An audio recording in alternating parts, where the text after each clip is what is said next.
विज्ञानाच्या विशाल विश्वात काही व्यक्ती अशी असतात, त्यांच्या कार्यामुळे मानवजातीच्या ज्ञानाचा एक नवा अध्याय सुरू होतो. अशाच एका विलक्षण वैज्ञानिकाचे नाव म्हणजे जेम्स टी वॉटसन.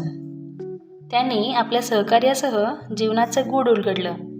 DNA ची दुहेरी हेलिक्स रचना शोधली आणि जगाला दाखवून दिलं की जीवनाचा आराखडा प्रत्येक सजीवाच्या पेशी साठलेला आहे.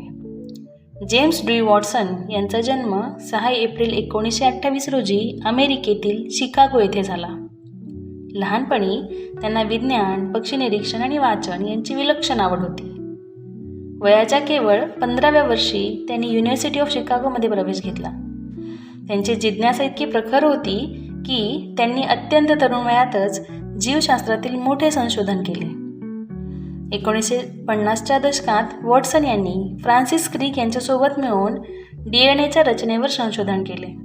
अनेक अडचणी, प्रयोग आणि विचारांती त्यांनी 1953मध्ये DNAची दुहेरी हेलिक्स रचना शोधून जगाला थक्क केले.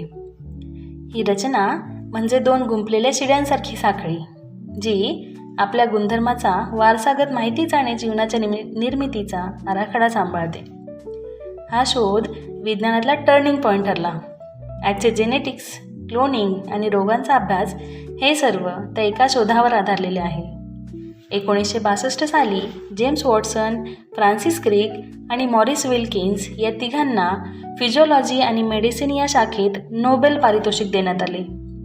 हा पुरस्कार फक्त एका संशोधनाचा नव्हता, तो जीवनाच्या रहस्याचा उलगडा करणाऱ्या धाडसाचा गौरव होता.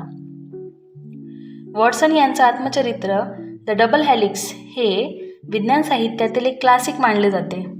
या पुस्तकातून त्यांनी त्या काळातील वैज्ञानिक वातावरण, स्पर्धा आणि मानवी भावनांचा प्रामाणिक आलेख मांडला. 6 नोव्हेंबर 2025 रोजी न्यूयॉर्कच्या लॉंग आयलंड येथे जेम्स वॉटसन यांचे 97व्या वर्षी निधन झाले. थोड्याशा आजारानंतर ते शांतपणे जगाचा निरोप घेऊन गेले.